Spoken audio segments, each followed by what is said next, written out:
Este segmento es presentado por Stellarbet, donde juegan las estrellas. Oye, tenemos más reportajes de Nico Sepúlveda que tienen mucho que ver con lo que está pasando ahora en esta tensión, en esta mañana llena de tensiones entre José Antonio Kast y Gabriel Boric por al final todo por el cable chino Hong Kong. Eso está pasando. Pero tú, Nicolás, también hiciste un reportaje sobre antes, o sea, de esto que los chinos propusieron internet de alta velocidad para Rapa Nui. Eso ya está pasando, ya estuvo pasando. ¿Cómo fue eso? Sí. ¿Esto es una arista de lo mismo? Es de lo mismo. Lo que pasa es que nos metimos a investigar porque nos llamó mucho la atención. Es como si hubieran pasado meses, pero fue hace como semana y media, ¿no? Que nos sorprendimos con estas sanciones unilaterales del Departamento de Estado de Estados Unidos contra autoridades chilenas.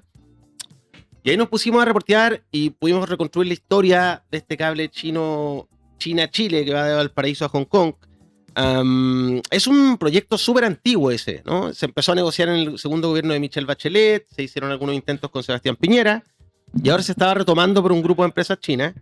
Y lo que nosotros encontramos novedoso, que no se había contado, es que Chile tiene una antigua pretensión, que es llevar internet de alta velocidad a Rapa Nui y a Juan Fernández, ¿no? Perfecto. Cuando se negoció un cable con Google y con Estados Unidos que va a conectar Chile con Australia, que eso se empieza a construir ahora luego, Estados Unidos, nos dicen quienes participaron en esas conversaciones, no quiso hacer la extensión a Rapa Nui y Juan Fernández porque era demasiado caro y no convenía el negocio, digamos, muy poca gente la que vive ahí. Y ahora los chinos que están interesados en hacer el cable Valparaíso-Hong Kong ofrecieron gratuitamente para el Estado hacer la extensión como un cable ramal, ¿no? Que conecte este cable chino con Rapa Nui y Juan Fernández, que permitiría llevar internet de fibra óptica a esa isla, que hoy día solo se conecta a internet gracias a Starlink de Elon Musk, digamos. La conectividad de esos territorios chilenos dependen de la conectividad de Starlink. Y eso quedó sobre la mesa, pero bueno, en el cable chino hay que una escoba política y tiene repercusiones hasta hoy, digamos. Yo creo que nadie pensó que esto iba a escalar a este punto. No, imagínate lo que estamos cubriendo ahora. Para que quede un poco claro, para mí también, tenemos el cable que todos ya conocemos porque hemos estado hablando de esto toda la semana, que es el de Hong Kong. Dentro de este mismo cable habría un desvío entonces para Isla de Pascua y Rapa Nui. O sea, exactamente. Es como son cables cables que van por el fondo marino y se hacen extensiones. Ya, perfecto. Como le conecta una extensión y de ahí saca internet para Rapa Nui y para Juan Fernández. Ya, perfecto. Porque ese es el ofrecimiento. Anda a saber tú si se va a concretar ese proyecto. Yo no sé. No, y ahora menos, po. Sí, ahora no sabemos qué va a pasar, rarísimo. nada. Imagínate. Estamos conversando con Nicolás Sepúlveda, director de Reportea.cl. Están pasando muchas cosas a nivel geopolítico. Vemos lo que está pasando en Irán, la guerra de Israel con Estados Unidos, la repercusión que tiene también con esta nueva estrategia política mundial de Donald Trump que nos afecta en la política local. Vemos recientemente un quiebre de características que no habíamos visto del presidente Boric y el presidente entrante José Antonio Kast. Y todo esto en el contexto del cable chino. Yo te quiero preguntar, Nicolás, en el caso de lo de Rapa Nui, yo no lo he visto mucho en la conversación noticiosa, no lo he visto mucho en la conversación política. ¿Por qué este evento, en el contexto que es un tema de alta complejidad para nuestro país, no ha estado puesto sobre la mesa más allá de que ustedes sí lo relevaron y fue portada en Reportea.cl? Yo creo que la cobertura se ha centrado en la discusión, como que este tema se politizó, ¿no? Entonces, hay una parte de la prensa y ciertos sectores políticos que dicen, no, esto es un asunto de los comunistas y la China comunista. Y otro sector dice, no, esto es los chinos que nos quieren espiar. En realidad, cuando tú hablas con todos los expertos que conocen de este tema y que negociaron en su minuto el tema de los cables submarinos, que es un tema muy importante y muy de futuro, incluso yo conversé con autoridades del gobierno de Sebastián Piñera, y todos te dicen que esto es un tema de negocios y geopolítica, no tiene que ver, no es un tema ideológico, ¿no? Si piensas tú, son empresas chinas, donde tiene participación el Estado chino, por cierto, ahí está el Partido Comunista, pero los principales asesores de estas empresas chinas, que son 3, que actúan como un consorcio en Chile, son abogados y personas muy cercanas y militantes de la derecha, ¿no? Por ejemplo, el señor Moreno, ex subsecretario de Hacienda durante el gobierno de Sebastián Piñera, es el principal asesor y lobista de las empresas chinas en Chile. Él es quien ha conversado con el gobierno, es quien ha hecho el puente con el comando de José Antonio Kast también. Yo, por ejemplo, te puedo contar que antes que esto estallara públicamente, desde el gobierno le preguntaban al señor Moreno, se llama Francisco Moreno, es famoso también porque es sobrino de Jaime Guzmán, le preguntaban que él hiciera de puente con la oficina del presidente electo para que ellos les dijeran qué sensaciones tenían, cuál era su impresión con lo que estaba pasando. Y Moreno transmitía al gobierno de que desde el mundo de Kast no le decían nada, digamos, no le contestaban al respecto. Pero esto es un tema que estaba en las conversaciones hace rato, que tiene que ver con geopolítica, y lo que está en juego es la hegemonía de Estados Unidos sobre el continente, ¿no? No nos tendría que sorprender, Trump ya lo ha hecho antes, lo hizo en Costa Rica, justamente cuando Huawei, que tenía un proyecto para conectar 5G a Costa Rica, le quitó la visa y le negó la entrada a más de 20 personas de Costa Rica, que es un país aliado de Estados Unidos. Nadie podría pensar que Costa Rica es una dictadura norcoreana, ¿no? Y también en Brasil, pero eso fue ya en defensa de Bolsonaro, aplicó sanciones a jueces de la Corte Suprema que habían condenado a Bolsonaro. Es decir, son actitudes de Trump que están sobre la mesa hace mucho tiempo. No tiene que ver con un tema ideológico esta disputa, sino que tiene que ver con un tema geopolítico y mucho que ver también, incluso está conectado con lo que estamos viendo en la guerra en Irán. ¿Y en qué terminan estas presiones de Trump? Por ejemplo, tú dices ya que esto pasó en Costa Rica, se sucumben, digamos, a la presión y retiran la inversión china, por ejemplo. ¿Qué podría pasar ahora en Costa Chile? Rica pasó eso. Huawei lo sacaron de la inversión del 5G y se hizo con una empresa que era del gusto de los estadounidenses. En Brasil no, porque Brasil es distinto de una potencia mundial, digamos, un país muy grande. De hecho, Brasil tiene un cable construido con una empresa china, que es de los pocos cables submarinos en el mundo, hay cientos, pero hay muy pocos que conectan sur con sur, ¿no? Y hay un cable que sale de Fortaleza en Brasil que conecta con África, por ejemplo, ¿no? Pero en Sudamérica no hay otros cables que conecten con otro lugar del sur. En Chile tenemos cables submarinos, pero que conectan directamente con Estados Unidos, digamos. ¿Y qué piensas tú, que conociendo la historia de Trump, de Estados Unidos y de Chile, qué podría pasar ahora? Sobre todo hay que ver con el gobierno que viene ahora. Y con el terremoto que pasó ahora, digamos. ¡Oh, Dios mío! Sería rarísimo, después de toda esta escandalera, que finalmente se hiciera el cable chino, ¿no? Pero bueno, hay que ver señales. Mira, pasó piola, pero ayer la Segunda publicó la noticia de que había una delegación del Partido Republicano visitando China. Ruth Hurtado y otras dirigentes políticas, en paralelo a este viaje que prepara José Antonio Kast a reunirse con Trump. Yo no sé si esa reunión se va a concretar finalmente por la situación de guerra en la que entró Estados Unidos. Pero tienen un encuentro el 7 en Miami. Exacto. El Shields of the Americas. Pero yo no sé si eso se va a hacer finalmente. Claro. Estados Unidos entró en guerra. Están intentando hacer una bilateral Kast-Trump, pero claro, está complejo. Pero ahí, desde el mundo republicano y desde el mundo cercano al presidente electo, mandan una señal, ¿no? Por un lado, Kast va y se cuadra con su sector político, que es el mundo de Trump, Milley y esa derecha más dura a nivel global, pero mandan una delegación del partido también con China.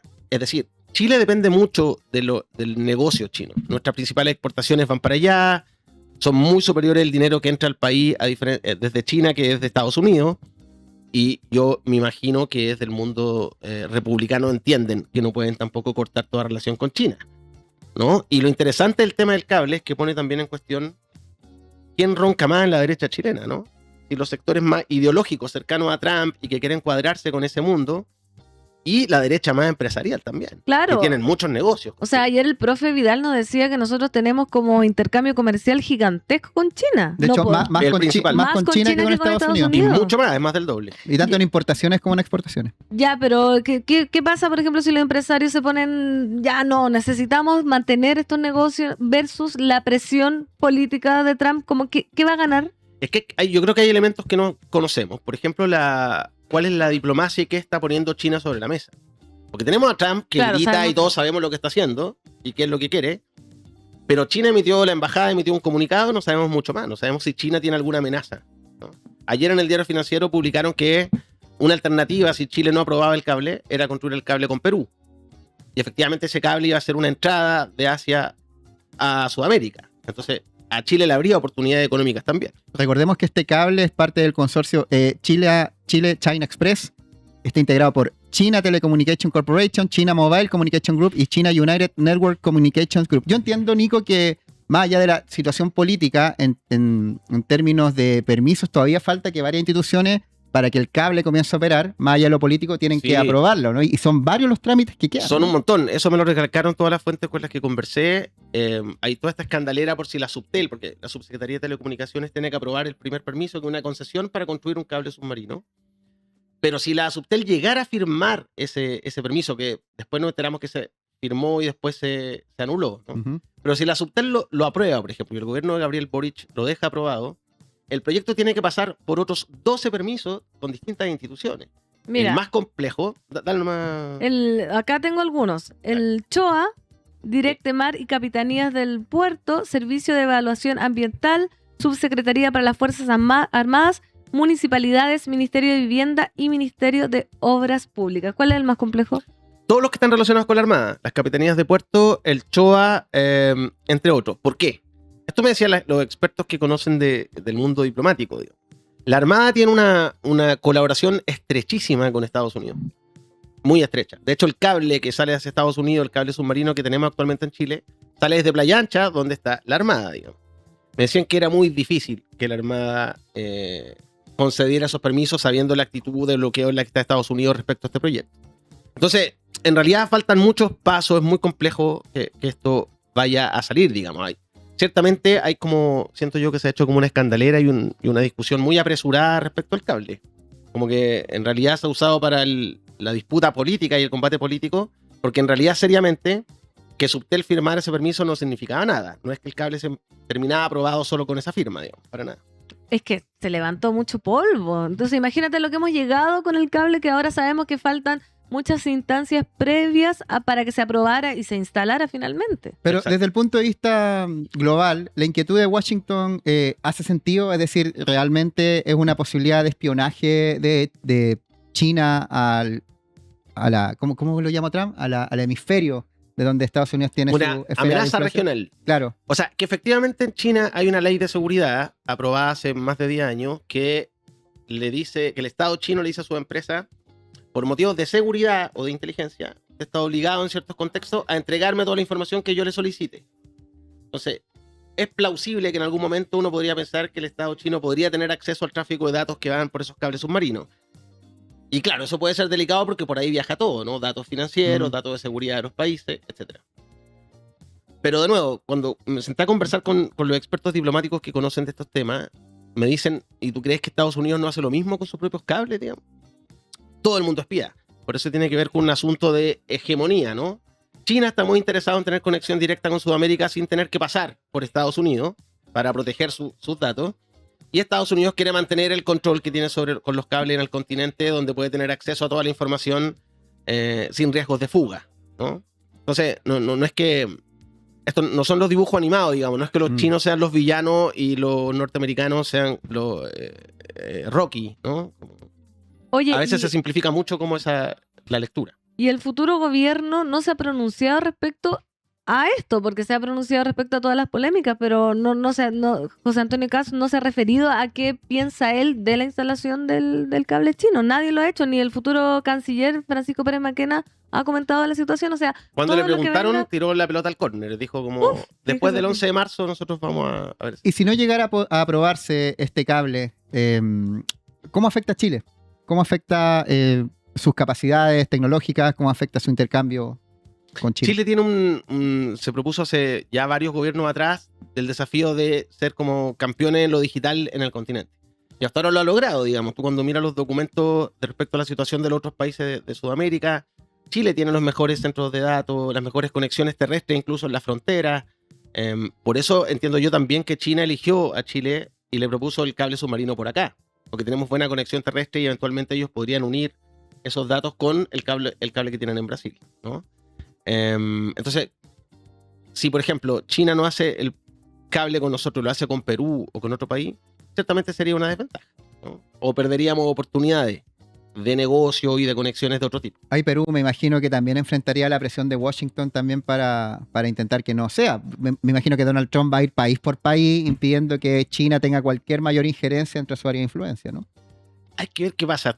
Porque además piensa que en Perú se hizo hace poco este puerto hecho por los chinos, que es un puerto gigante, que dicen que incluso podría perjudicarnos en San Antonio, ¿no? Entonces, hay que ver qué va a pasar. La situación en Perú es súper inestable también. A Trump tampoco le queda tanto tiempo, le quedan 2 años. Hay que ver qué pasa en las elecciones de medio término y cuán debilitado queda después de eso. Todas las encuestas apuntan a que Trump va a perder poder en la Cámara de Representantes y en el Senado norteamericano. Entonces, yo creo que está todo en desarrollo, ¿no?